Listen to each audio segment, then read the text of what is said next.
yang diperdebatkan ulama, saudara, berapa kali sih Isra Mi'raj? Ahlus Sunnah wal Jamaah meyakini Isra Mi'raj cuma sekali. Itu pada tanggal 27 Rajab itu. Tapi ada juga yang berpendapat bahwa Isra Mi'raj dialami Nabi beberapa kali, bukan sekali. Nah, mereka bukan nggak punya dalil, punya. Di antaranya dalil Siti Aisyah dalam satu hadis mengatakan, tatkala Nabi Isra, saudara, di malam itu mafaqattu jasada Rasulillah, kata Sayyidatina Aisyah. Aku enggak kehilangan jasad Nabi. Jasad Nabi ada di sampingku. Tapi malam itu Nabi Isra Mi'raj. Nah, ini diperdebatkan oleh ulama karena Sayyidatuna Aisyah itu, saudara, ketika terjadi peristiwa Isra Mi'raj belum jadi istri Nabi. Ketika terjadi Isra Mi'raj belum jadi istri Nabi. Lalu bagaimana beliau bisa bercerita Isra Mi'raj jasad Nabi ada di sampingnya? Nah, itulah dijadikan dalil oleh sementara ulama. Oh, ini mungkin Isra Mi'raj yang kedua. Nah, waktu Siti Aisyah udah jadi istri Nabi, terulang lagi peristiwa tersebut, saudara. Gak apa-apa, ada ulama punya keyakinan begitu, silakan. Mereka punya dalil, bukan pendapat dari hawa nafsu, tapi pendapat yang kuat yang jadi kesepakatan Ahlus Sunnah wal Jamaah, Nabi hanya satu kali Isra dan Mi'raj. Assalamualaikum warahmatullahi wabarakatuh. Bismillah walhamdulillah wassalatu wassalamu ala Rasulillah wa ala alihi wa sahbihi wa mawalah. Allahumma anfa'na bima 'allamtana wa 'allimna ma yanfa'una. Allahumma zidna ilma warzuqna fahma wa atina hikmah. Allahumma barik lana fi majlisina hadza birahmatika ya arhamar rahimin. Walhamdulillahi rabbil alamin. Taqabbalallahu minna wa minkum fataqabbal ya karim. Alhamdulillah, rangkaian pengajian kita sejak ba'da isya tadi sudah berjalan bagus, baik.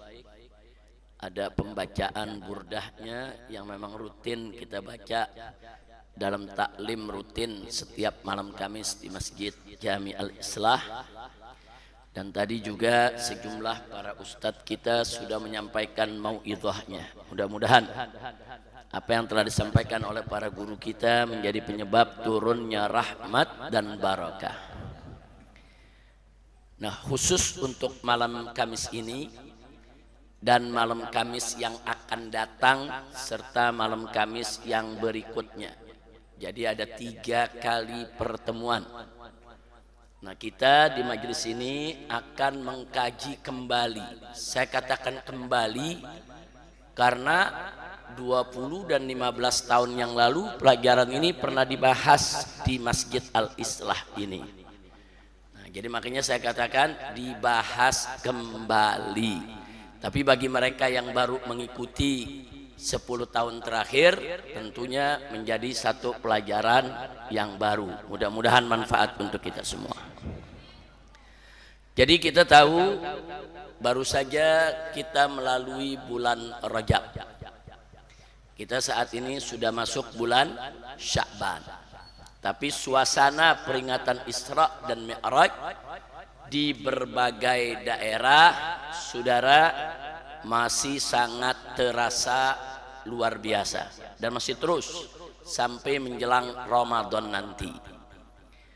Nah, di majelis ini kita akan membahas tentang Isra dan Mi'raj, mulai dari pengantar peristiwanya sampai terjadi Isra-nya, kemudian terjadi Mi'rajnya, sampai respon masyarakat Mekah ketika Nabi kembali dari Isra dan Mi'raj. Pelajaran ini cukup panjang. Kalau disampaikan sekaligus bisa makan 2 sampai 3 jam. Karenanya kita bagi malam Kamis ini, malam Kamis yang berikutnya, dan yang berikutnya. Dan insya Allah untuk malam Kamis yang akan datang kita mulai dari jam 9. Nah, hari ini kita sengaja saya datang jam 10, saudara, karena memang hari ini padat betul. Dari pagi, siang, sore tadi saya ngajar, terima tamu.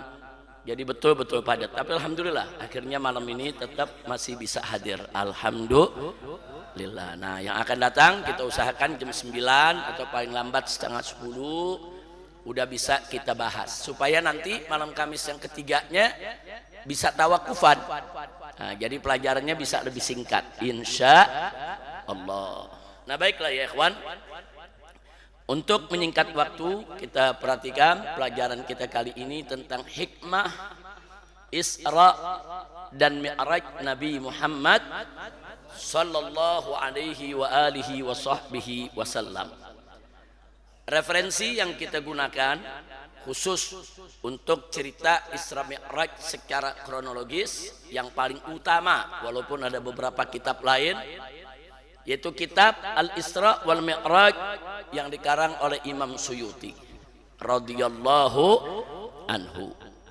Dan yang kedua adalah kitab Al-Isra wal Mi'raj yang ditulis oleh Al-Imam Ibn Hajar Al-Asqalani.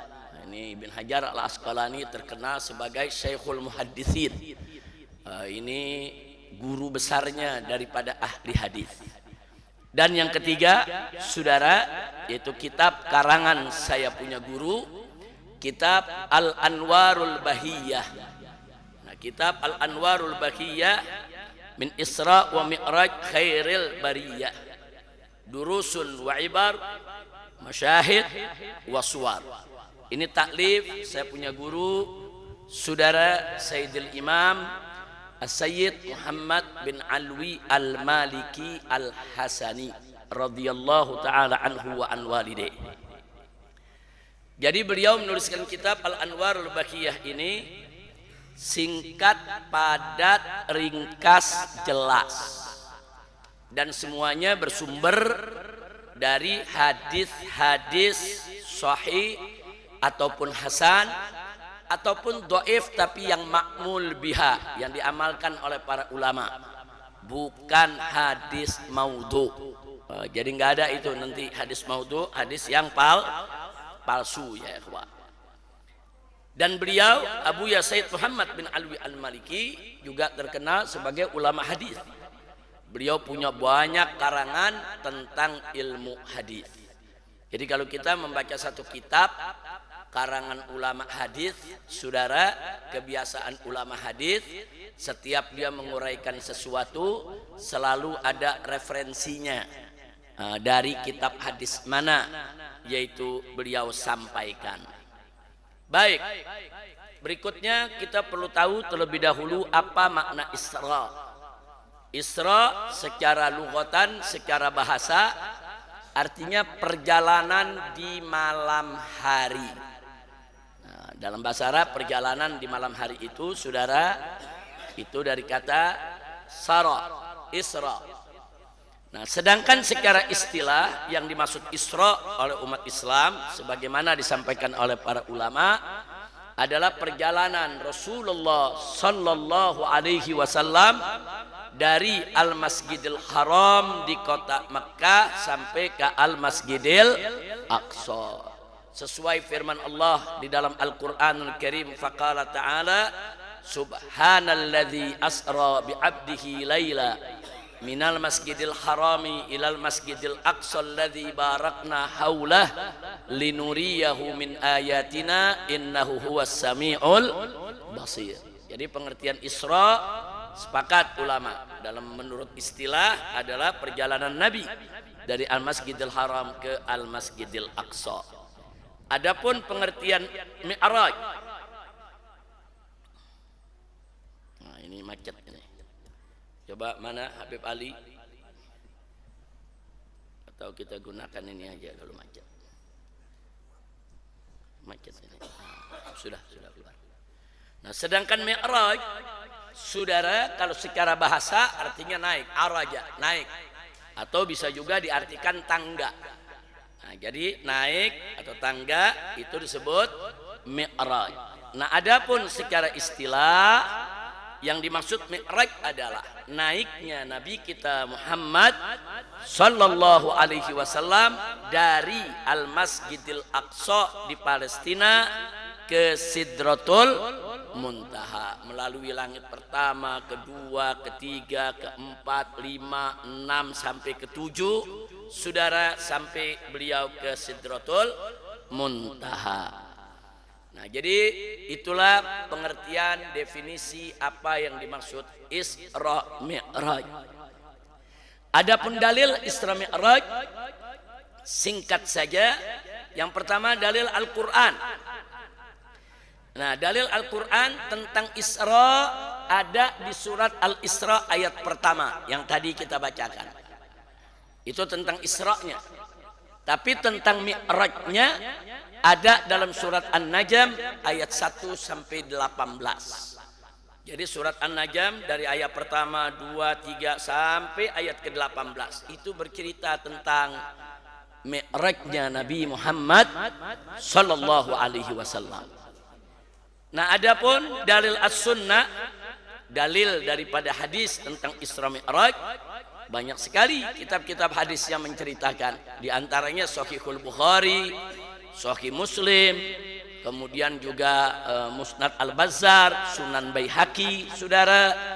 Begitu juga kitab daripada Imam Abu Hatim dan Musnad Imam Ahmad. Begitu juga Ibnu Ishaq, At-Tabrani dan lain sebagainya. Artinya cerita tentang Isra Mi'raj itu ada bertebaran dalam kitab-kitab hadis. Bukan hanya Sahih Bukhari dan Muslim, tapi juga bertebaran dalam kitab Sunan dan Musnad. Alhamdulillah. Lalu Isra Mi'raj terkait dengan ijma ulama. Sepakat semua ulama dari madhab manapun, salafan wa khalafan, baik ulama salaf yang terdahulu maupun khalaf yang belakangan sampai sekarang bahkan muasir, sepakat saudara bahwa kejadian Isra Mi'raj itu ada, bukan dongeng, bukan khurafat, bukan cerita fiktif, bukan cerita khayalan, bukan cerita bohong. Jadi ini udah ijma ulama, semua mazhab sepakat bahwa peristiwa Isra Mi'raj betul-betul terjadi. Makanya saudara mempercayai peristiwa Isra dan Mi'raj merupakan bagian daripada usuluddin, bukan furuuddin. Jadi kalau coba-coba ada mengatakan peristiwa Isra Mi'raj itu dongeng, maka batal imannya. Dia keluar dari Islam, saudara.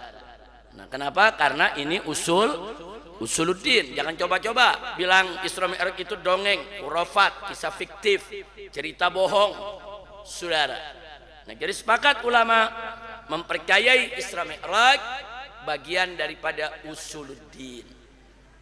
Tapi memang di dalam peristiwa Isra Mi'raj, saudara, kisah-kisah yang diriwayatkan baik dalam Al-Quran maupun dalam hadis Nabi, ada bagian-bagian yang diperselisihkan oleh ulama.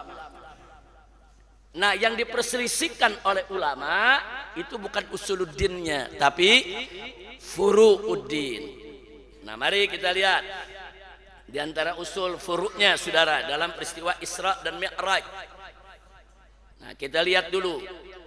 Yang pertama, saudara, kalau mau tahu usul dalam peristiwa Isra Mi'raj, yang paling utama adalah kebenaran peristiwa.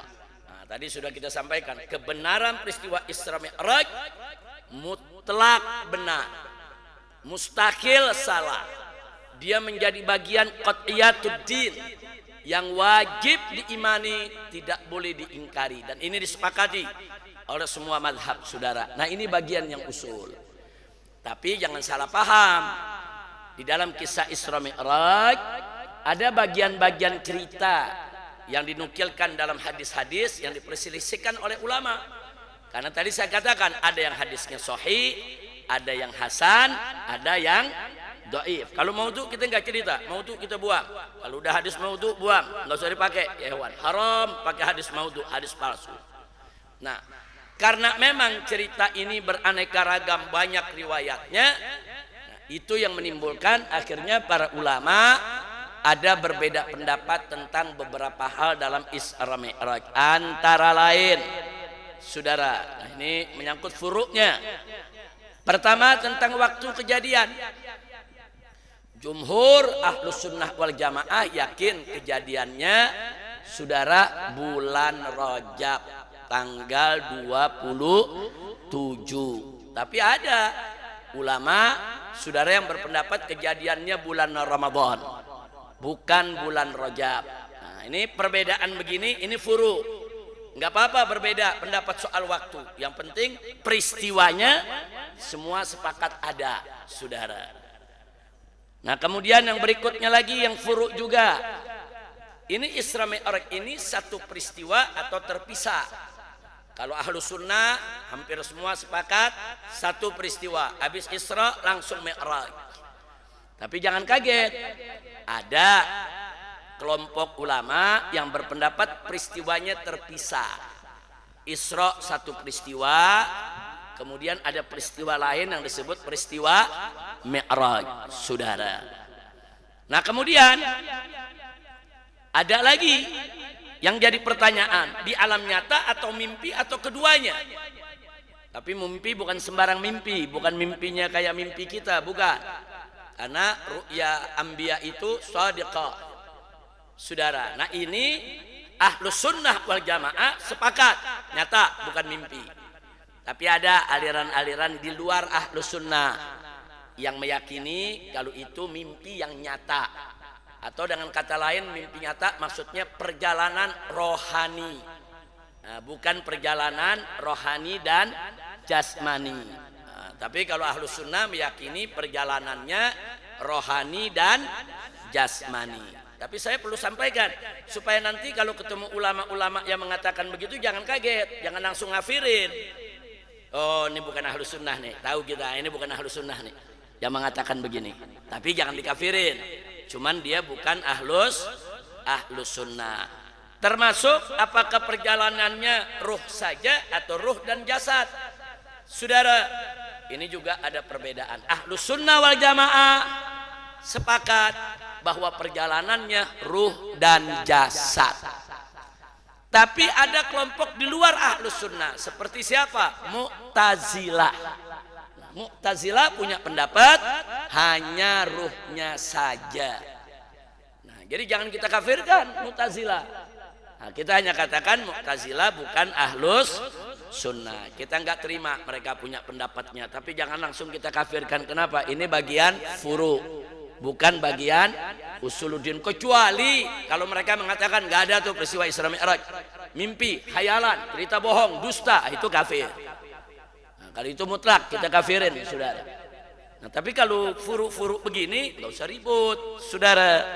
Di Indonesia ini ada kok yang ngaku Ahlus Sunnah tapi pakai pendapat Mu'tazilah, ada. Kalau ditanya dia Ahlus Sunnah, tapi kalau ditanya bagaimana Isra Mi'rajnya Nabi, dia bilang ya cuma ruhnya saja. Berarti dia pakai pendapat siapa tuh? Mu'tazilah, saudara. Nah, jadi jangan sembarangan ngafirin orang. Terus ada lagi, saudara, yang diperdebatkan ulama, saudara, berapa kali sih Isra Mi'raj? Ahlus Sunnah wal Jamaah meyakini Isra Mi'raj cuma sekali. Itu pada tanggal 27 Rajab itu. Tapi ada juga yang berpendapat bahwa Isra Mi'raj dialami Nabi beberapa kali, bukan sekali. Nah, mereka bukan nggak punya dalil, punya. Di antaranya dalil Siti Aisyah dalam satu hadis mengatakan, tatkala Nabi Isra, saudara, di malam itu mafaqatu jasada Rasulillah, kata Sayyidatina Aisyah. Aku nggak kehilangan jasad Nabi. Jasad Nabi ada di sampingku. Tapi malam itu Nabi Isra Mi'raj. Nah, ini diperdebatkan oleh ulama.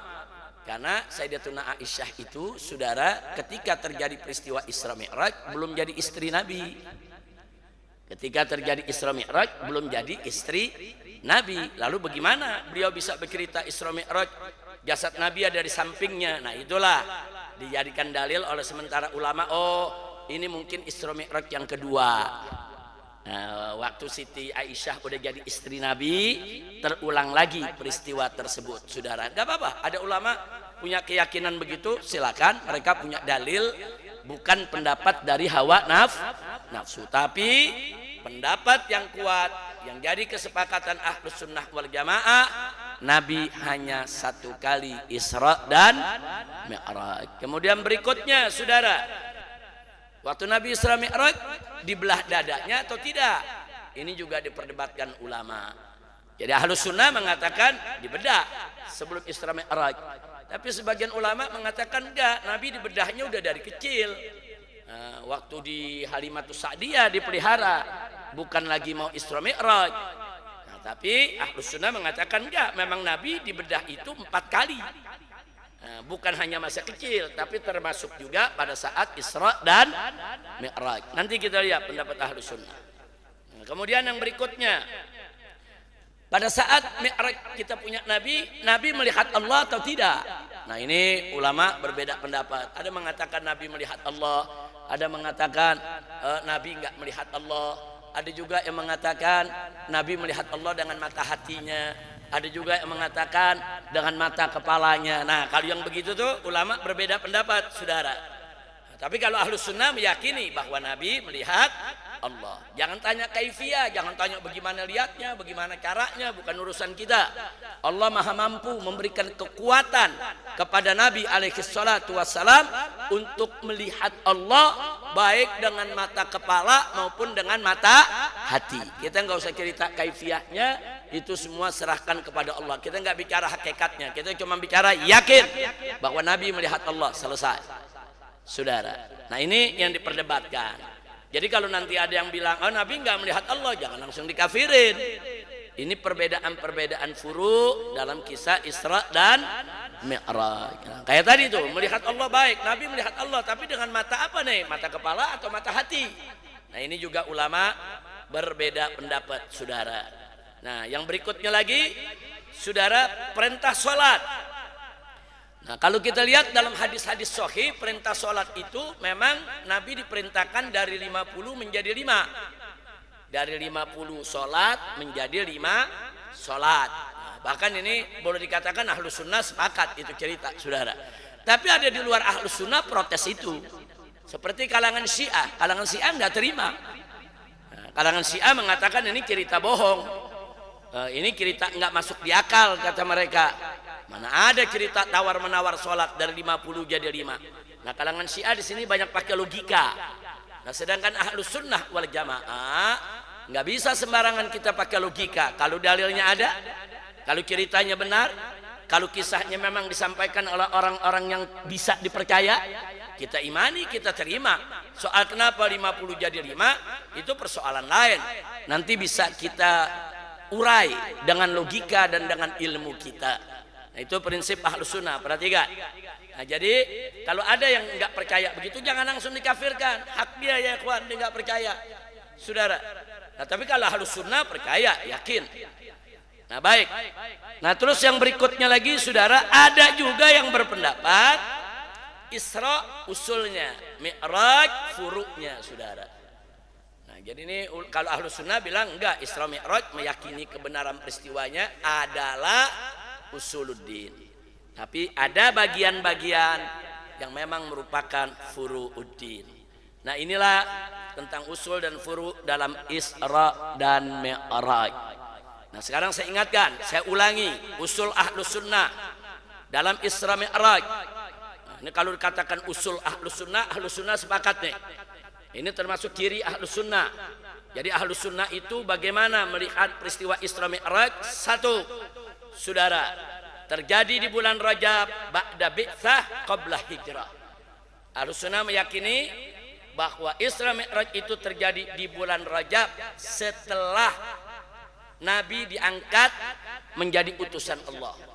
Jadi setelah beliau diangkat jadi Nabi, jadi Rasul, dan qabla hijrah, sebelum hijrah.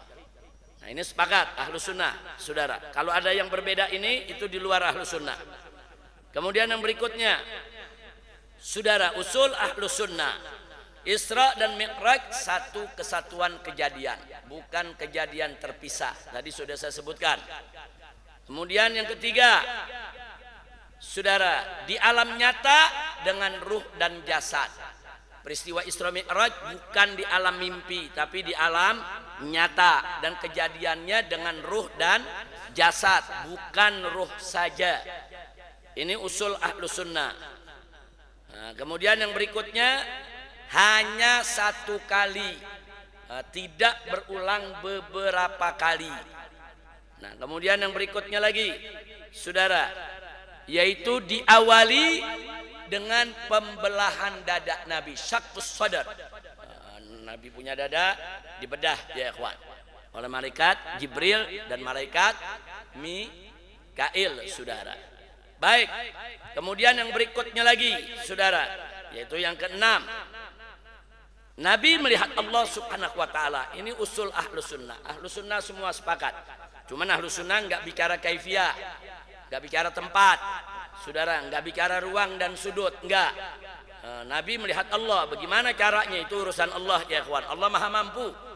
Allah bisa membuat hambanya siapa saja dengan izin Allah subhanahu wa ta'ala untuk melihat Allah, baik lihat dengan mata kepala maupun mata hati.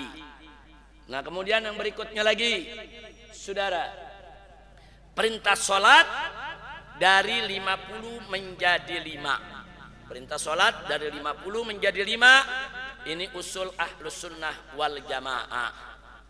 Nah, sekarang bagaimana menghadapi kritik Syiah, saudara, yang mengatakan ini nggak masuk di akal, masa tawar menawar 50 jadi 5, saudara? Jawabnya yang pertama, karena ini nakli, ini ada riwayat hadis sahihnya, saudara, maka terima dulu pakai iman, jangan pakai logika. Saya berkali-kali ngingetin umat, jangan sombong dengan logika, jangan terlalu bangga dengan ilmu yang dia punya, karena ilmu dan logika nggak ada artinya kalau tidak berdiri atas dasar iman. Iman dulu, jangan terpancing dengan logika-logika ya ikhwan. Terima, oh riwayatnya ada, oh benar, terima. Nah, habis terima silakan kita bertanya, tapi kenapa ya kok dari 50 jadi 5? Kan Allah maha tahu. Jadi kata orang Syiah, Allah kan maha tahu umat Nabi nggak kuat 50. Nggak mungkin lah Allah kasih 50 tawar-tawar baru 5. Seolah-olah kayak Allah nggak tahu. Kata Syiah begitu ya ikhwan. Nah, jadi jawabnya, Allah maha tahu kalau umat Nabi nggak mampu 50, tahu. Dan Allah juga maha tahu kalau nanti hasil akhirnya hanya 5 yang wajib. Allah maha tahu. Nah, kalau Allah maha tahu, kenapa kok ceritanya harus 50 dulu jadi 5? Nah, jawabnya itu kehendak Allah, keinginan Allah yang kita nggak bisa ikut campur, saudara. Oh, kita mengatur-ngatur Allah, Allah mau bikin dari 50 jadi 5, urusan Allah. Nah, tapi apa sih hikmah di balik itu? Hikmahnya satu, Allah ingin pamerkan di hadapan hamba-hambanya betapa maha baiknya Allah, betapa maha dermawannya Allah. Allah ingin tunjukkan dari 50 jadi 5. Allah ingin tunjukkan, nah, baik gak tuh Allah, dermawan gak tuh Allah. Nah, lihat Allah, Allah itu maha Rahman dan Rahim, saudara. Allah punya rahmat yang begitu luas. Jadi 50 jadi 5, Allah ingin memamerkan rahmatnya, Allah ingin memamerkan kasih sayangnya. Biasa dalam Al-Quran Allah sering memamerkan kekuasaannya. Siapa yang menciptakan langit, siapa yang menciptakan bumi, siapa ini, siapa itu. Allah tanya bukan untuk kita jawab, Allah menunjukkan bahwa semua yang melakukannya adalah Allah. Nah, sekarang saya mau tanya, kalau Allah mau pamer kebaikannya boleh gak? Boleh.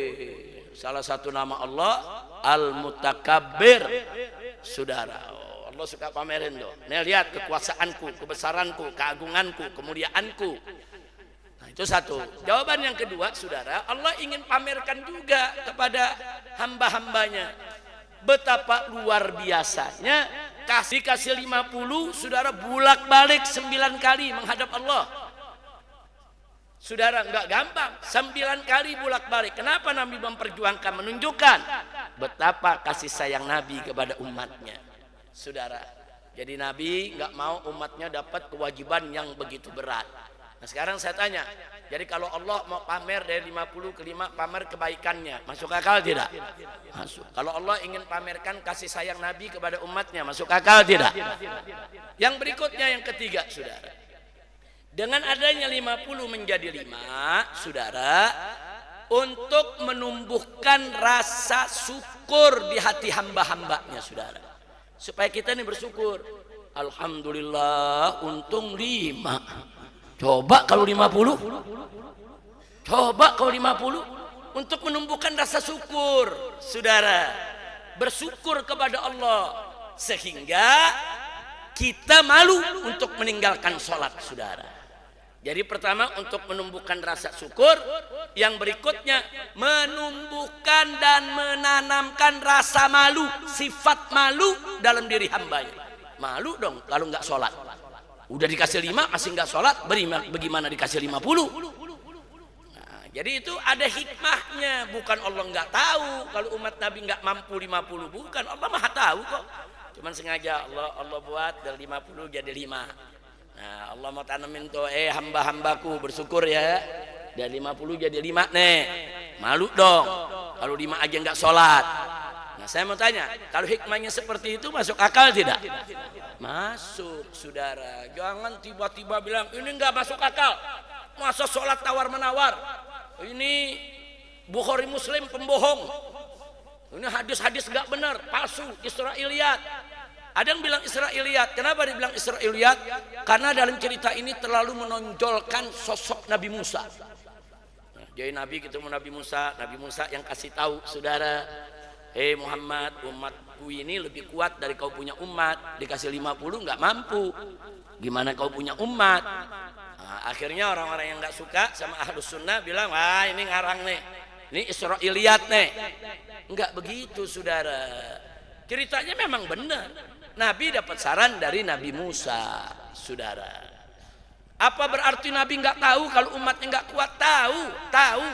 Cuman kan Nabi saat itu, saudara, belum ada putusan minta kurang boleh apa enggak. Nabi nggak tahu boleh gak minta kurang. Nah, makanya begitu ketemu Nabi Musa menceritakan pengalaman tentang umatnya, saudara. Maka di sini ada beberapa hikmah. Satu, betapa luarnya jiwa kita punya Nabi. Mau dengar pengalaman orang yang lebih dulu, saudara. Orang yang udah makan asam garam tuh Nabi Musa, Nabi mau dengar. Berarti Nabi kita nggak sombong. Nah, berarti Nabi kita walaupun beliau lebih pintar dari Nabi Musa, lebih tinggi kedudukannya dari Nabi Musa alaihissalam, tapi beliau nggak sombong. Mau dengar, saudara, dengar saran, dengar usul, dengar pendapat dari saudara Nabi Musa yang sudah punya pengalaman. Saya tanya, berarti sifat Nabi bagus tidak? Bagus. Nah dari situ, saudara, apa yang terjadi? Nabi melirik ke malaikat Jibril. Baca kisahnya. Nabi melirik ke malaikat Jibril, nanya, boleh gak balik lagi? Nah, jadi artinya apa? Sebetulnya Nabi dari awal pengen minta keringanan, cuma belum tahu nih boleh apa enggak. Tahu-tahu ada saran. Kalau ada saran berarti kan ada dorongan, boleh tuh minta keringanan. Nah di sini Nabi mulai mantep, ini bisa nih. Tapi nggak berani Nabi nyelonong minta begitu aja. Tanya dulu kepada Jibril, ya Jibril boleh nih balik lagi minta keringanan? Ternyata jawab Jibril, silakan kau balik kalau kau mau. Masya Allah. Udah ada usul dari Nabi Musa, ada support dari malaikat Jibril, berarti boleh balik lagi. Makanya Nabi kembali lagi, saudara. Nah ini menunjukkan apa? Menunjukkan bahwa Nabi dari awal punya keinginan. Tapi keinginan itu boleh enggak kan mesti dibuktikan dulu, ditimbang dulu. Itulah kecerdasan Nabi kita Muhammad sallallahu alaihi wasallam. Jadi kalau begitu Allah jadikan peristiwa itu dari 50 ke 5, masuk akal tidak? Masuk. Nah inilah usul Ahlus Sunnah wal Jamaah. Jadi saya pernah dengar ceramah di mimbar Ahlus Sunnah yang ceramah. Saya nggak perlu sebutin penceramahnya ya ikhwan. Penceramah kita, saudara-saudara kita, saudara-saudara itu cerita-cerita sholat 50 jadi 5. Masa sholat ditawar? Nggak benar itu. Itu Israiliyat. Kaget saya. Kalau yang ceramah orang Syiah saya nggak kaget. Memang pendapat Syiah begitu. Ini yang ceramah kawan kita Ahlus Sunnah. Saudara, saya tegur. Saya katakan nanti nggak salah, ente baca buku yang mana? Akhirnya dicerita, iya baik, anda baca buku ini. Yang ente baca buku Syiah, ente salah baca kitab. Nah, makanya kita jelasin. Akhirnya kita klarifikasi saudara di beberapa mimbar. Itu kejadiannya 20-an tahun yang lalu, apa 25 tahun. Nah, saat itu saya ingat banget tuh, setiap mimbar saya ceritain soal ini saudara. Nah, untuk mengklarifikasi, karena memang ada kawan-kawan kita yang kadang-kadang salah baca, salah menyampaikan. Apalagi sekarang nih zaman AI, ada Syekh AI, ada Syekh Google, ada Syekh Grok saudara. Jangan-jangan ntar pada nanyanya ke sana. Itu peristiwa 50 jadi 5 bagaimana? AI jawab, nggak masuk akal tuh. Nah, terus dijadiin bahan. Hati-hati saudara. Na'udzubillah min dzalik. Makanya belajar harus punya guru. Baca kitab juga nanya kepada guru. Tanya, Ustaz, Anda mau baca kitab anu boleh gak? Anda mau baca kitab ini boleh gak? Ini yang ngarang si fulan Ustaz, boleh gak? Guru-guru kita pengalaman tahu. Nanti dia kasih tahu, jangan pakai karangan dia, bahaya. Oh, kitab ini aja bacanya. Oh, ini yang punya Ahlus Sunnah. Nah, jadi arahan guru itu sangat penting. Baik, kita lanjut. Dalil Isra Mi'raj dalam mimpi. Nah, tadi kan kita bilang ada tuh kelompok di luar Ahlus Sunnah, dia mengatakan kalau Isra Mi'raj itu dalam mimpi. Nah, kita mau tahu apa sih maksud dia mimpi dan apa sih dalilnya, saudara. Kita lihat apa sih maksud mimpi. Mimpi yang dimaksud oleh kelompok ini saudara. Jadi mereka mengatakan mimpi, tapi mimpi yang nyata, karena mimpi Nabi adalah benar. Ru'yal anbiya shadiqah, karena memang mimpi para nabi itu benar. Enggak ada mimpi yang bohong kalau buat Nabi kita Muhammad Sallallahu Alaihi Wasallam. Jadi kelompok ini mengatakan ini mimpi, tapi mimpi nyata. Kemudian yang kedua, saudara, karena ini dalam mimpi, maka yang Isra Mi'raj itu ruhnya secara utuh. Jadi bukan mimpi tidur biasa. Kalau mimpi tidur biasa, saudara, ruhnya tuh separuh tuh. Nah, satu kepegang, satu jalan. Kalau ini enggak, ruhnya secara utuh menurut mereka.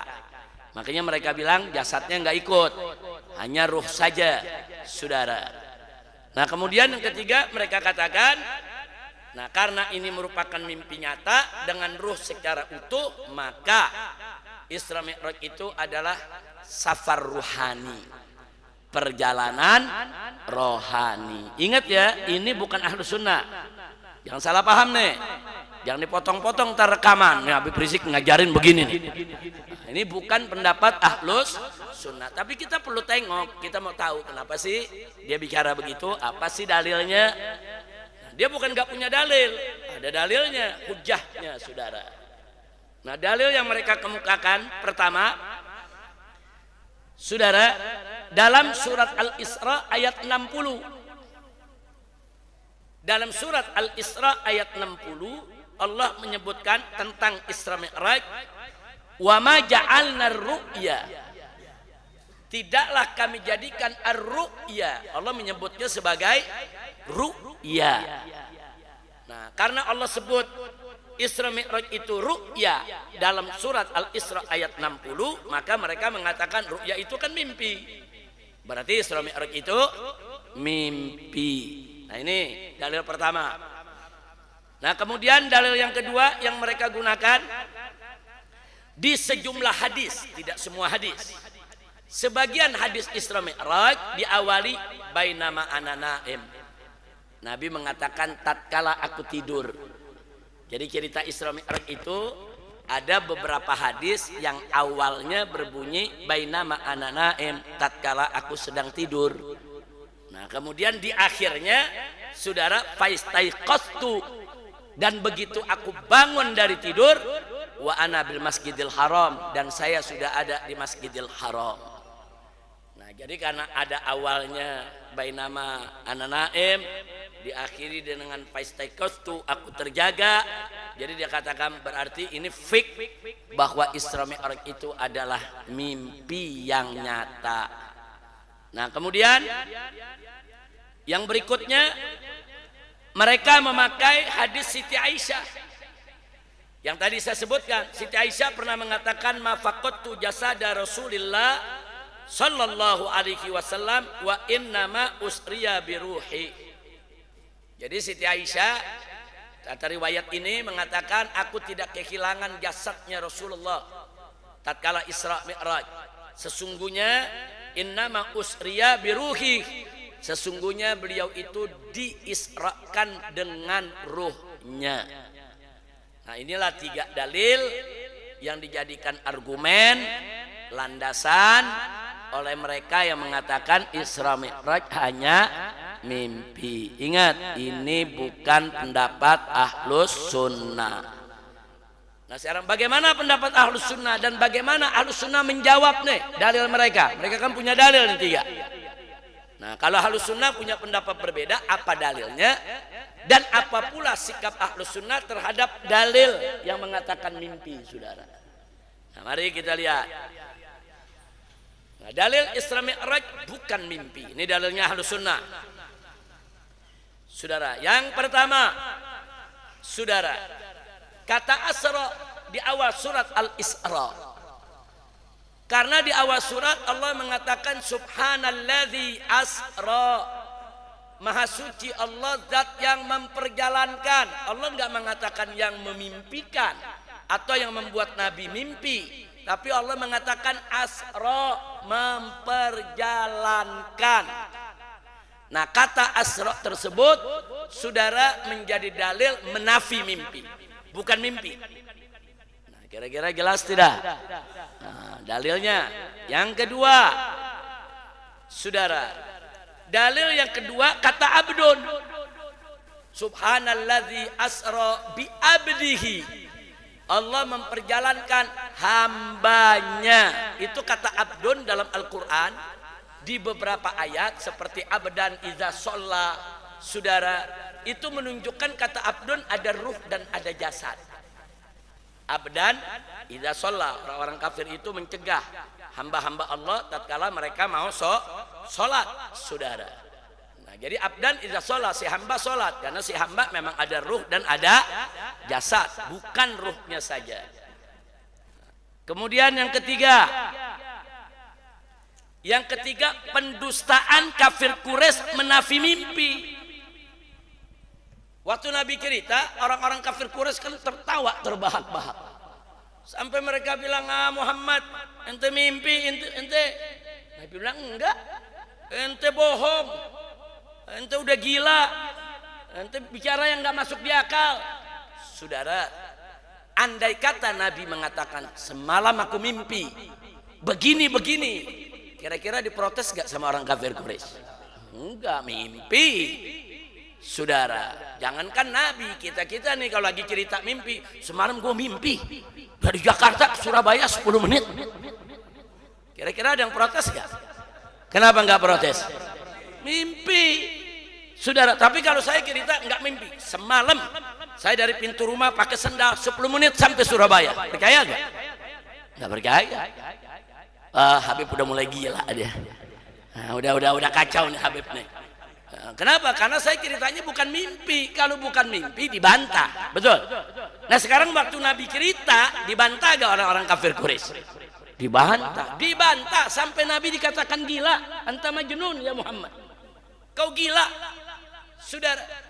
Nah, jadi bantahan orang-orang kafir Quraisy terhadap cerita Isra Mi'raj Nabi menunjukkan kalau Nabi tidak cerita mimpi. Kira-kira jelas gak? Paham ya? Baik. Nah, terus bagaimana dalil yang tadi tuh yang dipakai sama kelompok bilang mimpi? Nah, tanggapan dalil mimpi. Satu, saudara, ayatnya mesti baca, terusin, jangan dipotong. Tadi yang dibaca wa ma ja'alna ru'ya. Saudara, wa ma ja'alna ru'ya, yaitu dari apa yang sudah kami jadikan mimpi. Ar-ru'ya katanya mimpi, tapi ada terusannya. Ru'ya yang bagaimana? Allati arinaka illa fitnatan linnas. Saudara. Naam. Jadi di sini menarik. Allah yang menyatakan bahwa peristiwa Isra Mi'raj yang Allah sebut sebagai ru'ya yang bagaimana? Saudara, tidaklah kami tunjukkan itu kepada engkau ya Muhammad melainkan fitnatan linnas, sebagai ujian untuk umat manusia. Jadi Allah yang menyatakan peristiwa itu ujian untuk imannya kaum muslimin di saat itu. Ujian buat imannya umat Islam, ujian buat imannya manusia. Saya mau tanya, kalau disebut ujian itu mimpi atau peristiwa nyata? Nyata. Kalau mimpi ada ujian? Nggak ada. Nah, jadi baca ayatnya yang lengkap, jangan dipotong suman wama ja'alnar ru'ya, jangan, ada tulisannya. Jadi Allah mengatakan itu peristiwa Isra Mi'raj memang ru'ya yang kami tunjukkan kepada Muhammad sebagai fitnatan linnas. Kalau mimpi nggak jadi fitnah. Kalau mimpi tidak jadi fitnah. Justru karena itu peristiwa nyata, maka dia menjadi fitnah. Kira-kira jelas tidak? Terjawab gak dalil mereka? Terjawab. Yang kedua, saudara, masih jawaban dari tadi, yaitu tafsir Ibn Abbas. Saudara, Ibn Abbas mengatakan waktu menafsirkan ayat ini, saudara, apa kata Ibn Abbas dalam tafsirnya? Yang dimaksud ar-ru'ya dalam ayat ini bukan ru'ya manam, tapi ru'ya ainin. Bukan ru'ya mimpi, ru'ya manam, yaitu penglihatan di waktu tidur, bukan, tapi ru'ya ainin, penglihatan dengan mata kepala di alam nyata. Nah, Ibn Abbas ini sahabat Nabi. Nah, beliau termasuk sahabat yang didoakan oleh Nabi, saudara, agar menguasai takwil daripada Al-Quran, saudara. Nah, ini diantara tafsir beliau. Jadi ru'ya di sini bukan ru'ya mimpi, bukan, tapi ru'ya ainin. Nah, kemudian yang berikutnya, yang ketiga, riwayat lain. Tadi kan ada sebagian hadis mengatakan bainama ana naim, tatkala aku tidur. Ya kan ada hadis lain yang menceritakan Nabi nggak tidur. Nah, jadi jangan satu hadis diambil, hadis yang lain dibuang, saudara. Nah, lihat mana hadis yang lebih kuat. Ternyata yang lebih kuat yang menceritakan Nabi terjaga.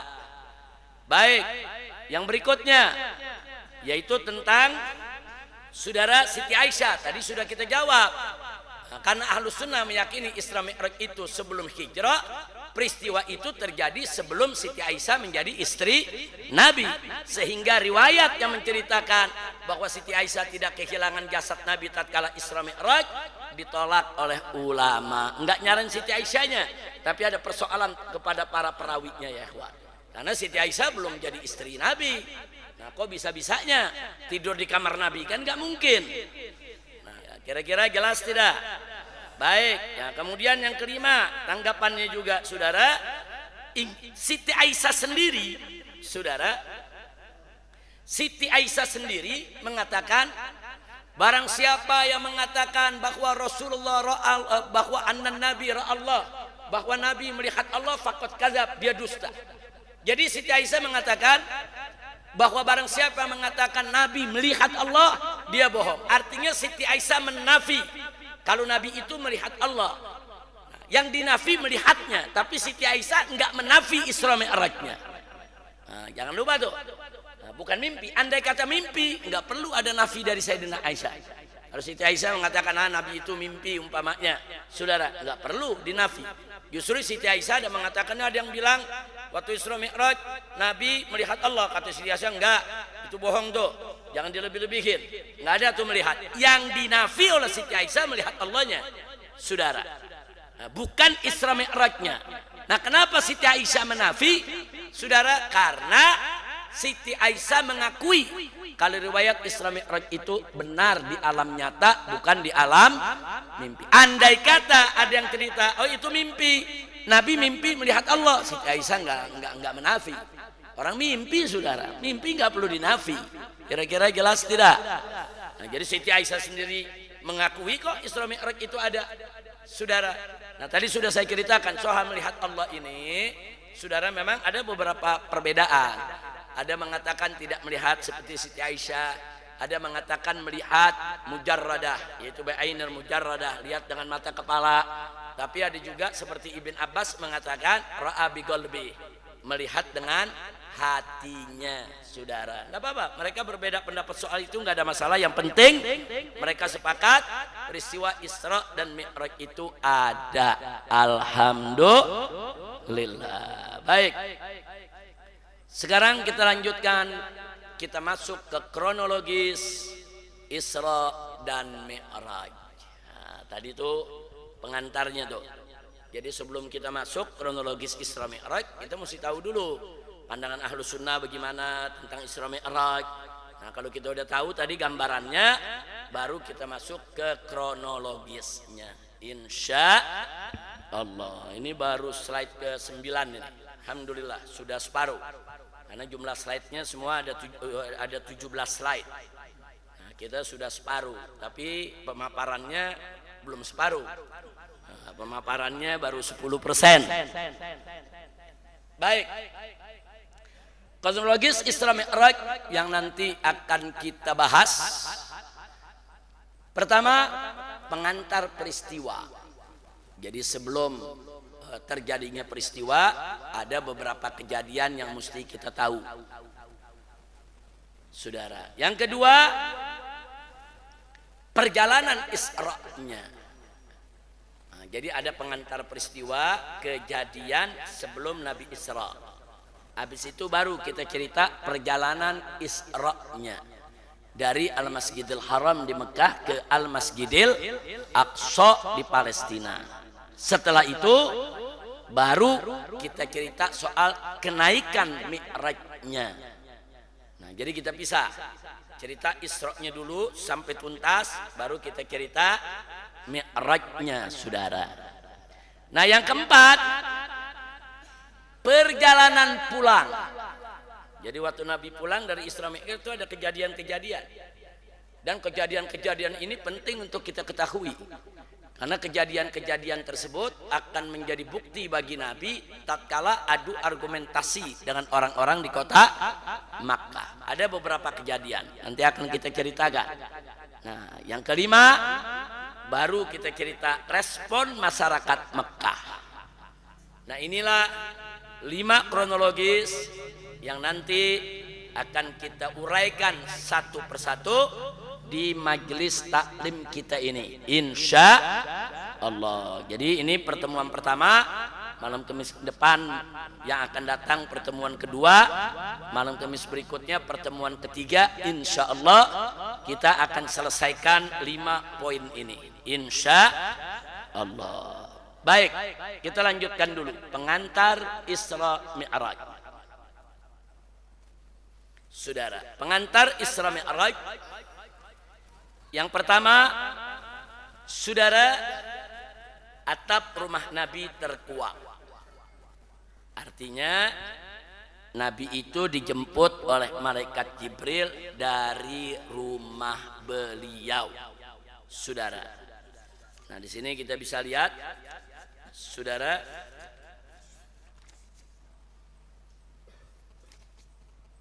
dari kitab Anwarul Bahiyah, saudara. Di sini disebutkan qala radhiyallahu ta'ala anhu wa anna jami'an wa qad kana al-isra min al-masjidil harami ba'da an ja'ahu Jibril alaihi salam ila al-baitil ladzi kana fihi wa akhrajahu ila al-masjidil harami ila al-hijri. Jadi di sini dikatakan bahwa pada saat Isra, saudara, yaitu waktu kanal Isra itu dari Masjidil Haram. Kejadian Isra itu ba'da, setelah anja'ahu Jibril, setelah malaikat Jibril alaihi salam mendatangi Nabi. Kemana? Ilal baitil ladzi kana fihi, ke rumah di mana Nabi ada di dalamnya. Wa akhrajahu, dan kemudian Nabi dikeluarkan dari rumah tersebut oleh malaikat Jibril, dibawa ke Al-Masjidil Haram. Lalu di Masjidil Haram di mana diletakkan? Ilal hijri, di hijir Ismail. Jadi kalau kita lihat ada Ka'bah, kotak. Nah itu di depan sebelah sini ada pintu Ka'bah. Nah sebelahnya lagi itu ada yang setengah lingkaran. Nah setengah lingkaran itu disebut Hijr Ismail. Hijr Ismail itu termasuk dalam Ka'bah. Nah, hanya dia terbuka, tapi dia hukumnya masuk dalam hukum Ka'bah. Nah disitulah kita punya Nabi dibawa oleh malaikat Jibril alaihis salam. Lalu apa yang terjadi di sana saudara? Yang bawa adalah malaikat Jibril dan Mikail, dibawa ke Ka'bah, dibawa ke Hijr Ismail saudara. Nah di sana diletakkan Hijr Ismail dari air Zam-Zam, nggak terlalu jauh. Air Zam-Zam itu adanya sekitar nggak jauh dari pintu Ka'bah ya ikhwan. Jadi diletakkan di sana. Nah, kemudian apa yang terjadi setelah itu? Pembelahan dada. Terjadi ada pembelahan dada. Nah baik, sebelum kita lanjutkan saudara, ada hal yang menarik. Bahwa peristiwa daripada Isra Mi'raj ini adalah peristiwa kanat faj'atan min ghairi khabarin sabiq. Jadi suatu peristiwa yang tiba-tiba tanpa perjanjian lebih dahulu, tanpa berita terlebih dahulu, tanpa pemberitahuan. Beda dengan munajatnya Nabi Musa alaihissalam. Nah, Nabi Musa alaihissalam tatkala saudara dipanggil oleh Allah untuk menerima wahyu di Tursina saudara, itu ada janji dulu. Allah nyatakan di dalam surat Al-A'raf, faqala ta'ala wa wa'adna Musa 30 lailatan wa atmamnaha bi asrin fatamma miqatu rabbih 40 lailah. Jadi kami janjikan Musa 30 malam, kemudian disempurnakan berikutnya 10 malam lagi, total 40 malam. Jadi dijanjikan dulu nanti Nabi Musa dipanggil ke Bukit Tursina saudara, tapi sebelum itu ada arahan. Nah, apa yang harus dilakukan oleh Nabi Musa selama 40 malam? Artinya ada berita, ada khabarun sabik, ada berita lebih dulu bahwa nanti Nabi Musa saudara akan bertemu dengan Allah Subhanahu wa taala. Sementara Isra Mi'raj enggak ada khabarun sabik. Makanya Nabi mengatakan bainama ana, tatkala aku sedang duduk, tatkala aku sedang begini. Benar-benar Nabi enggak tahu kalau beliau itu akan di Isra Mi'rajkan saudara. Nah, makanya di sini dikatakan yaitu kanat faj'atan min ghairi khabarin sabik. Baik saudara, soal pembelahan dada. Pembelahan dada ini saudara, kita lihat disebutkan wahadhikil amaliyah, maksudnya belah dada. Pekerjaan atau operasi belah dada ini amaliyah syaqqis sadar waqa'at lahu, terjadi dialami oleh Nabi alaihi salatu wassalam 4 marrat, 4 kali. Al-ula, yang pertama, wa huwa shaghirun fi Bani Sa'd. Tatkala Nabi masih kecil, waktu masih disusui, dipelihara oleh Halimatus Sa'diyah. Makanya disebut As-Sa'diyah. As-Sa'diyah itu nama suku, nama kabilah, namanya Halimah dari Bani Sa'ad. Nama sukunya Bani Sa'ad. Makanya disebut Halimah As-Sa'diyah. Terus yang kedua, wahwa ibnu Asr Sinin. Waktu Nabi berusia 10 tahun, Nabi mengalami pembedahan kembali saudara. As-salisa, yang ketiga, indal bi'sa, tatkala Nabi diangkat menjadi Rasul. Jadi waktu Nabi diangkat menjadi Rasul, ada lagi pembedahan. Ar-rabi'ah, sedangkan yang keempat, Lailatul Isra, pada saat malam Isra Mi'raj saudara. Nah, ini disebutkan oleh Sayyidul Imam Sayyid Muhammad bin Alwi Al-Maliki dalam kitab Al-Anwarul Bahiyah. Beliau mengatakan wa hadha syak, pembelahan dada ini yang diceritakan tadi, sabit, betul-betul terjadi biturukin sahihah, ya, dengan riwayat-riwayat yang sah. saudara. Wa huwa haqiqi, dan ini pembedahan hakiki, saudara. Bukan pembedahan maknawi, bukan. Betul-betul dibedah, betul-betul dibelah itu dada Nabi kita Muhammad sallallahu alaihi wasallam. Terus beliau katakan la yasih ta'wilu, jangan ditakwilkan, nggak boleh. Wa hamluhu, kemudian mau diartikan alal amril maknawi. Ini pembedahan maknawi, nggak ada tuh dadanya dibuka, cuman maknawi aja, nggak. Jadi Ahlus Sunnah meyakini bahwa itu pembedahan hakiki, bukan maknawi.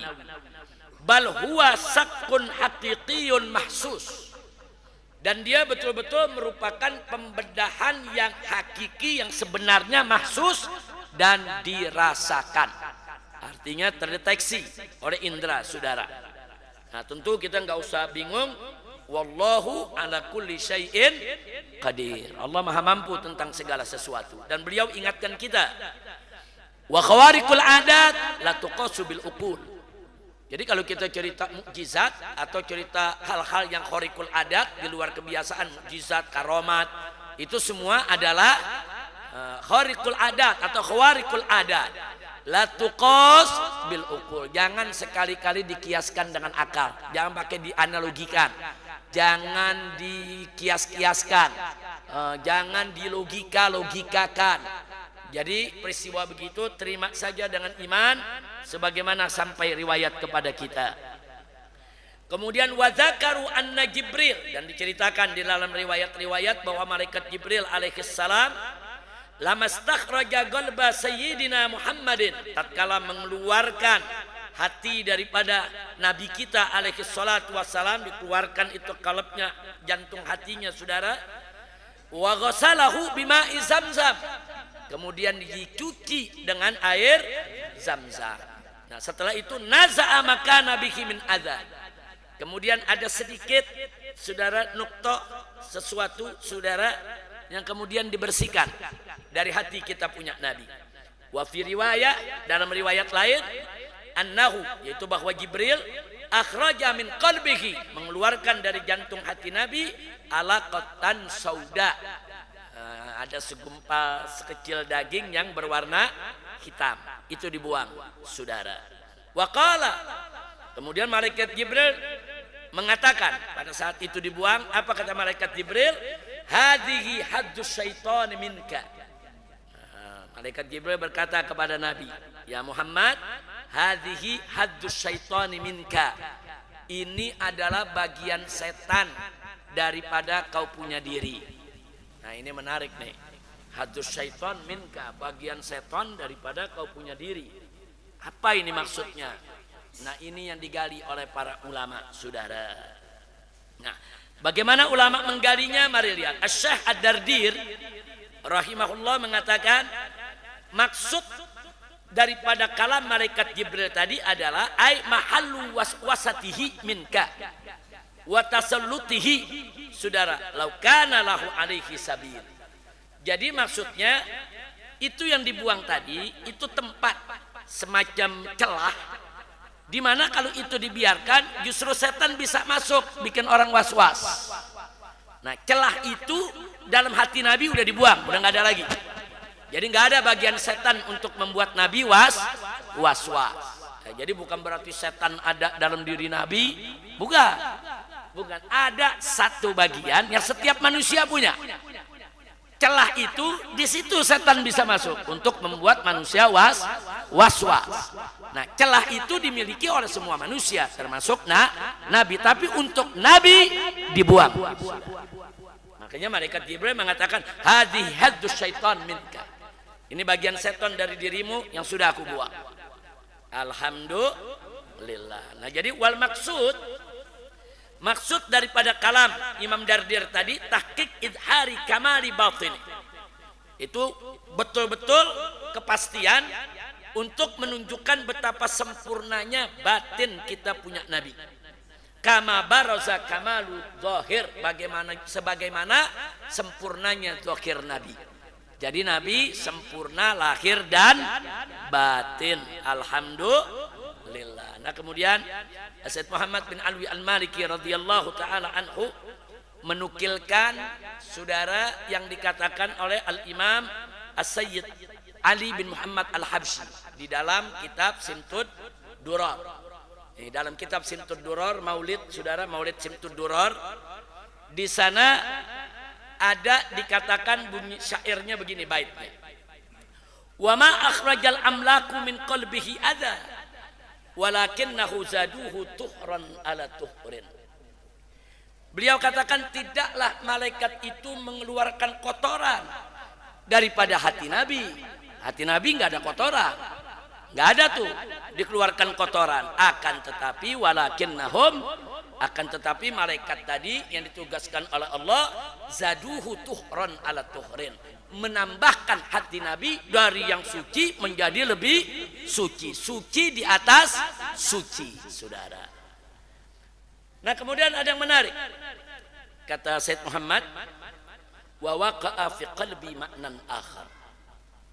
Jadi setelah aku renungkan hadis ini, peristiwanya, saudara, maka di hatiku ada terbersit makna yang lain. Nah, beliau mencoba untuk memaknai ini. Apa beliau katakan? Anna qalba sayyidina Muhammadin sallallahu alaihi wasallam. Sesungguhnya hati kita punya Nabi alaihi salatu wasallam mamluun birrahmah, penuh dengan rahmat. Jantung hati Nabi penuh dengan rahmat. Bal huwa mamba'uha wa asluha. Bahkan hati Nabi itu sumbernya rahmat, saudara.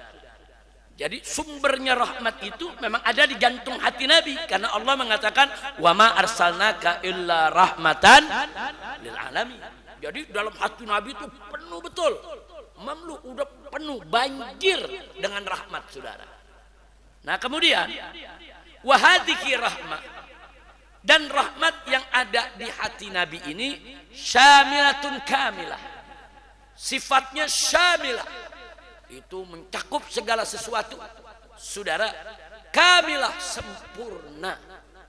Jadi rahmat yang ada di hati Nabi ini yang penuh, banjir, ini sempurna betul, saudara.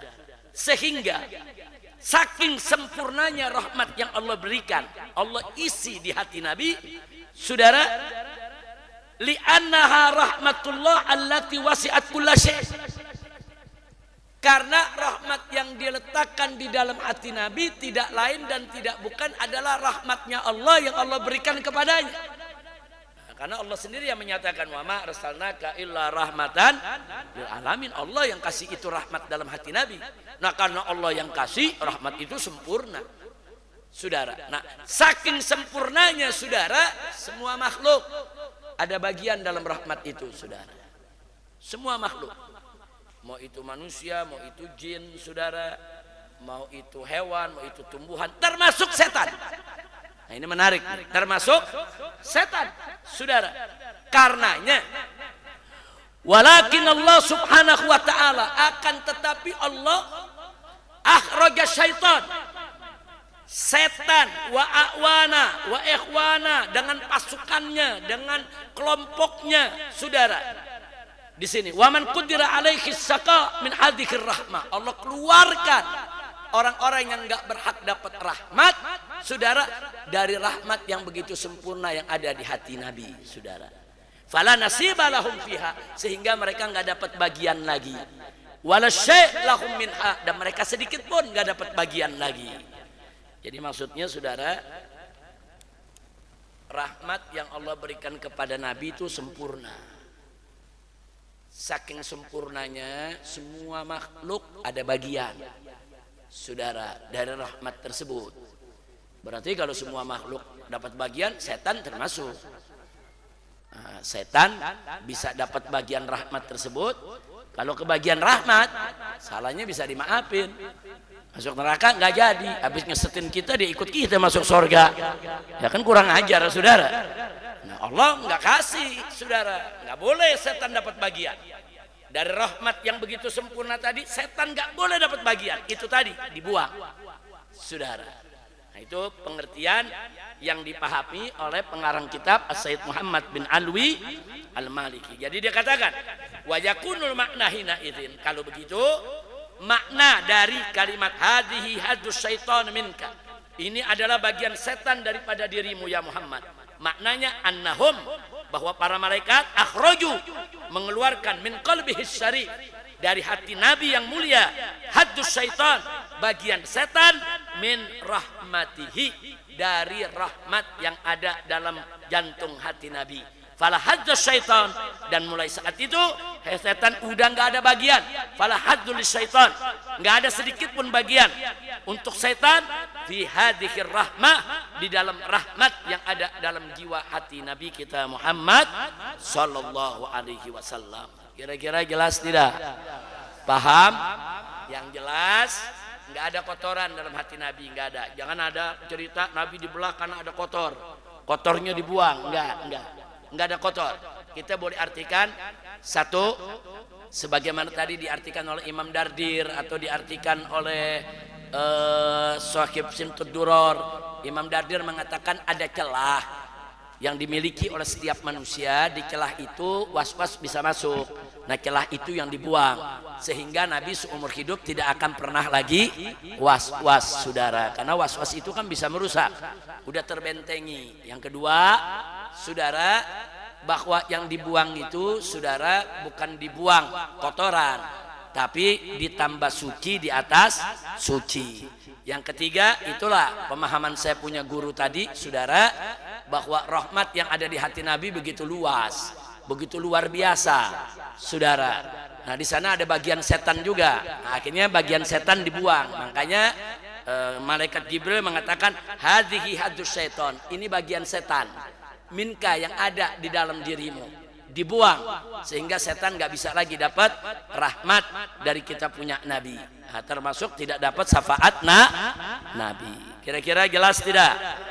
Paham? Alhamdulillah. Nah, kemudian pengisian ilmu dan hikmah.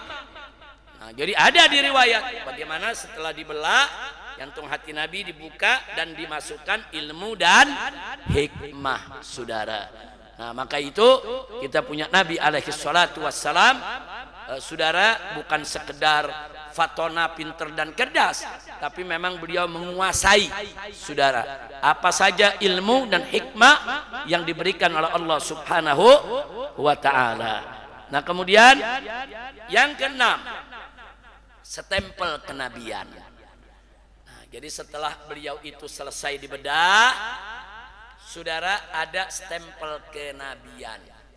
Nah, stempelnya berupa apa? Tiap nabi itu ada stempelnya.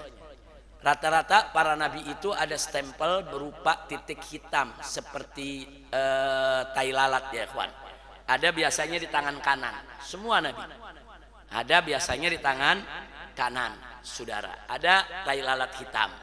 Tapi khusus kita punya nabi, tai lalat itu di antara dua pundaknya, dua punggungnya. Nah, tapi tidak terlalu ke tengah, agak ke kiri. Ya, kalau kayak kita kayak tai lalat, tompel kecil ya, ikhwan. Dan ada sedikit bulunya, saudara. Nah, itu memang sebagian ulama mengatakan tanda itu udah ada dari waktu masih kecil, saudara. Sempurnanya tatkala Nabi dibedah di malam hendak Isra dan Mi'raj. Nah, sekarang ada yang bertanya, apa sih hikmah daripada tanda kenabian tersebut, saudara? Nah, ada jawaban yang sangat menarik, saudara. Di sini dikatakan, saudara, wal hikmatu, dan hikmah fi wad'i khatimin nubuwah, diletakkannya daripada stempel kenabian, saudara, untuk nabi kita, annahu lama muli'a qalbuhu imanan wa hikmatan wa yaqinan, tatkala hati nabi, jantung hatinya, dirinya, jiwanya sudah dipenuhi dengan iman, hikmah dan keyakinan, hutima alaihi, maka dikhatam, distempel, saudara. Seperti apa? Yukhtamu alal wi'a al mamlu miskan wa durran, seperti botol yang diisi minyak wangi yang udah penuh, ditutup botolnya, distempel, maksudnya distempel, disegel. Nah, artinya kan botol kan biasanya kalau udah diisi kita apa? Kita segel, saudara.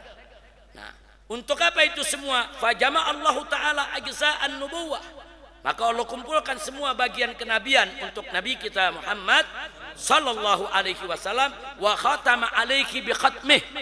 Kemudian Allah berikan stempel kenabian untuk Nabi. Habis Nabi diisi ilmu, diisi hikmah di dalam dirinya, di stempel, disegel udah saudara. Nah, untuk apa itu semua? Saudara, di sini dikatakan supaya apa? Falam yajid aduwuhu sabilan ilaih. Sehingga tidak ada seorang pun dari musuh Nabi termasuk setan dan lain sebagainya yang punya jalan saudara untuk merusak apa yang sudah ada dalam jiwa Nabi. Nggak ada yang punya kemampuan untuk membuat Nabi stres, membuat Nabi lelah di dalam berjuang, untuk membuat Nabi putus asa. Nggak ada. Kenapa? Karena jiwa Nabi sudah dipenuhi hikmah dan ilmu saudara. Jadi udah nggak ada tuh cerita putus asa, stres, kapok, jemu. Nggak ada. Nggak ada musuh bisa nakut-nakuti Nabi lagi saudara. Nah, jadi kenapa? Karena memang sudah distempel, jadi nggak ada jalan, saudara. Min ajli dzalikal khatib. Jadi lantaran ada stempel tadi, saudara, nggak ada lagi jalan orang yang bisa masuk merusak daripada isi jiwa Nabi yang sudah penuh ilmu dan hikmah. Kenapa? Li'anna syai'al makhtum mahruz. Li'anna syai'al makhtum, sesuatu yang udah disegel, saudara, udah distempel mahruz, maka dia terjaga. Subhanallah, ini perumpamaan luar biasa nih saudara. Nah, kira-kira jelas tidak? Jelas tidak? Kalau botol isi madu asli disegel, apa gampang kita tukar yang palsu? Nggak gampang, udah disegel. Begitu segelnya dibuka, kita ganti. Ketahuan nggak? Ketahuan. Nah, ini segel udah terbuka nih. Ini udah diganti nih. Nah, ini segelnya udah nggak asli nih. Nah saudara, jadi sesuatu yang disegel saudara nggak bisa dimasuki dengan yang palsu.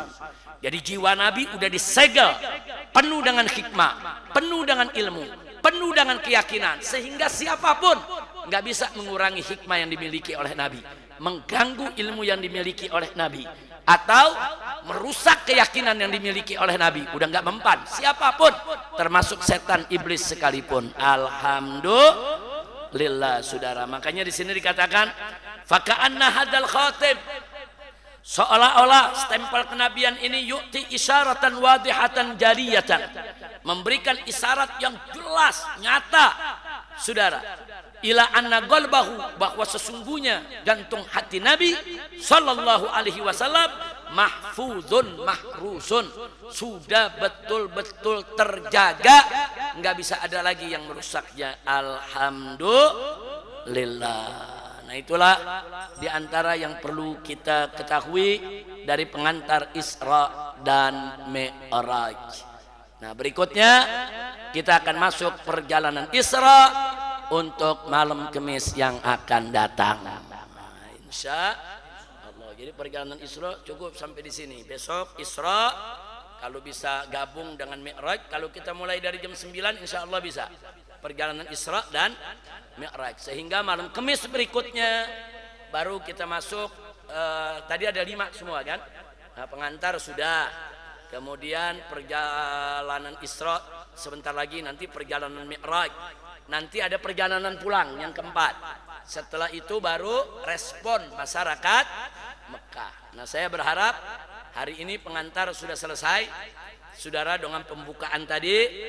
Yang akan datang kita masuk perjalanan Isra dan Mi'raj sekaligus insya Allah. Nah, malam Kamis berikutnya baru akan kita kupas perjalanan pulang dari Isra dan Mi'raj, apa saja yang terjadi, sekaligus tentang respon masyarakat Mekah. Nah, habis itu baru boleh tanya jawab, silakan. Jadi dari sekarang nih catat. Nah, kalau ada pelajaran tuh catat, jangan sampai tidak dicatat. Karena catatan itu saudara, Imam Ahmad sendiri yang hafal puluhan ribu hadis, saudara, apa beliau katakan? Beliau katakan qayyidul ilma bil kitabah. Kata Imam Ahmad, ikatlah ilmu pengetahuan dengan tulisan. Biasakan kalau ngaji bawa buku, biasakan kalau ngaji bawa kertas, biasakan kalau ngaji nyatet saudara. Nah, baik, sebelum saya akhiri, sebelum kita tutup, ya ikhwan, saya mau kasih contoh murid yang rajin nyatet, ada hasilnya. Kebetulan barusan saya baru dapat hadiah ini. saya dapat hadiyatun qayyimah, mufidah, mus'idah, mufrihah. Hadiah yang sangat membahagiakan. Sebuah kitab dengan judul Zawaidul Fawaidil Mukhtar, yaitu tambahan dari faidah-faidah pilihan lisalik thariqil akhirah, yaitu bagi mereka penempuh daripada jalan akhirat. Nah, ini kitab saudara, kitab ini kumpulan tulisan seorang murid dari pelajaran gurunya. Siapa gurunya? Gurunya adalah Al-Habib Zain bin Ibrahim bin Sumaid, guru saya juga. Nah, beliau ada tinggal di Madinah. Nah, ada rubatnya dulu, saudara, Rubatul Jufri. Saya pernah di sana, saudara, tapi memang tidak menetap tinggal, hanya saya tinggal di sana saat-saat libur. Jadi waktu saya kuliah di Riyadh, kalau lagi libur, saya ke Mekah ngaji ke Said Muhammad bin Alwi Al-Maliki, dan saya ke Madinah ngaji ke Habib Zain bin Ibrahim bin Sumaid. Nah, ini salah satu murid beliau, yaitu Habib Ali bin Hasan Baharun dari Dalwa. Dalwa, Darul Lughah wa Dakwah di Jawa Timur, saudara. Nah, beliau belajar ke Habib Zain, rajin nyatet. Jadi kalau lagi belajar baca kitab, yang namanya guru tuh kalau lagi ngajar, Habib Zain lagi ngajar fikih atau lagi ngajar tafsir atau hadis atau lainnya. Kadang-kadang guru kalau ngajar suka ada kata-kata hikmah yang keluar, ya kawan. Ada hikmah yang keluar yang beliau ambil mungkin dari ayat Quran yang mana, ada yang keluar dari hadis yang mana, ada yang keluar dari ulama-ulama salaf yang beliau ingat, bahkan dari pemikiran beliau sendiri. Nah, ini muridnya nih yang namanya Habib Ali bin Hasan Baharun, rajin. Jadi sambil belajar buka kitab, tapi kalau ada hal baru aja. Nah, ini gurunya nyebut nih, di kitab nggak ada, catat. Wah, ini gurunya ngasih tahu nih, di kitab nggak ketemu, catat, saudara. Terus dikumpulin, jadi kitab, saudara. Nah, murid yang seperti ini, saudara, sangat bagus dan sangat baik. Dan saya sudah dapat beberapa catatan dari beliau, bukan kitab ini saja, ada beberapa kitab yang lain, luar biasa. Tulisan Habib Ali bin Hasan Baharun ini sangat bagus. Beliau banyak menukilkan, saudara, dalil-dalil dari berbagai macam persoalan. Saya baca kitabnya, tulisannya sangat bagus, betul-betul merupakan representatif daripada pemikiran Ahlus Sunnah wal Jamaah. Nah, jadi ini salah satu buku, saudara. Jadi kalau murid yang bagus begitu, dia kalau ngaji, oh ada kitabnya, yang di kitab dia nggak perlu catat, memang sudah ada di kitab. Kadang-kadang guru keluar penjelasan yang nggak ada di kitab, ya kawan. Kadang-kadang keluar kata-kata mutiara hikmah yang nggak ada di kitab, ya kawan. Nah, di situ dituntut seorang murid itu catat, oh ustadz ngomong begini, oh ustadz ngomong begini, oh ustadz ngomong begini, kumpulkan catatannya, saudara. Nah, kalau ada yang seperti itu, saudara, insya Allah, saudara, dia akan mendapatkan banyak catatan pengetahuan dari guru-gurunya. Karena seorang guru kalau ngajar, ya ikhwan, itu kadang-kadang banyak keluar dari ilmu yang kita nggak ketemu di sekolah, kita nggak ketemu di kelas, kita nggak ketemu di kurikulum.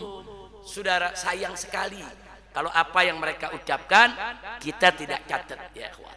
Nah, karena itu ini pelajaran buat kita. Saya apresiasi luar biasa kitab Zawaidul Fawaidil Mukhtar. Jadi dengan kitab ini saya jadi ingat, oh iya, dulu Habib Zain pernah ngajar begini, Habib Zain pernah ngajar begitu. Dulu saya nggak nyatat seperti ini, saya nyatat perihal yang lain, saya catat yaitu bidang lain. Tapi ini yang dicatat bukan sekedar hukumnya aja, tapi kalimat-kalimat mutiara dari ajaran Habib Zain semua dimasukkan dalam kitab ini. Terima kasih kepada Habib Ali bin Hasan Baharun, hafizahullahu taala wa ra'ah, famatanallahu bituli hayatih wa nafa'ana bi ulumi fid dini wad dunya wal akhirah. Jadi kalau antum yang bisa baca bahasa Arab perlu punya nih. Nah, ini perlu punya, silakan miliki kitab ini. Ada juga Fawaidul Mukhtar untuk Habib Salim Syatiri.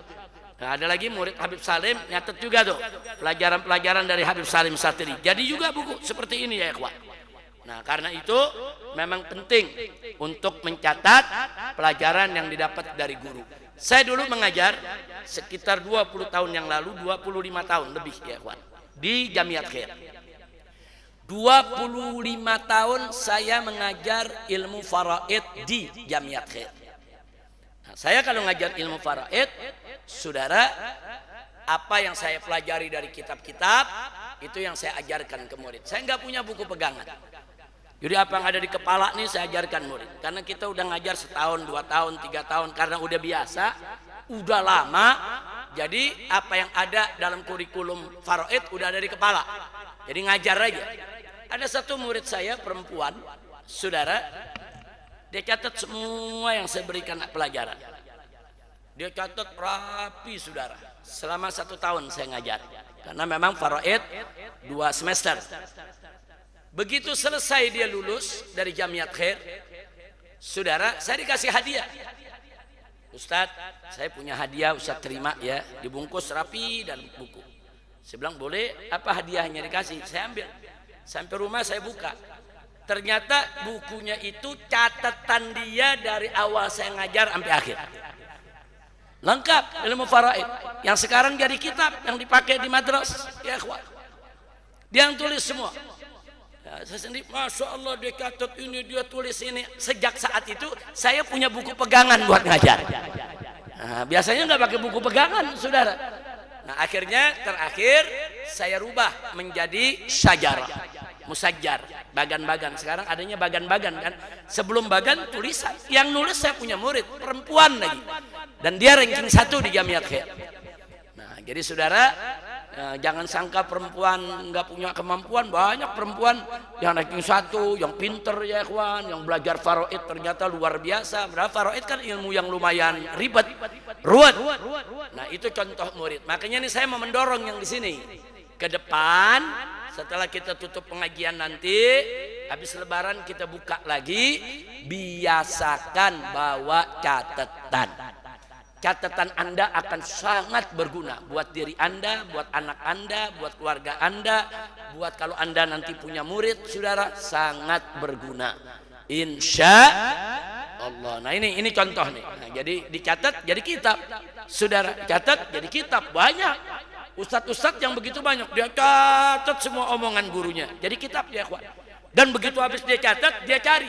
Oh dulu gurunya ngomong begini, ini kayaknya berkenaan dengan ayat Quran, dicari, oh benar ada ayatnya. Oh gurunya ngomong begini, oh benar ada hadisnya. Nah, waktu dia belajar, dia nggak dapat hadisnya, dia cari.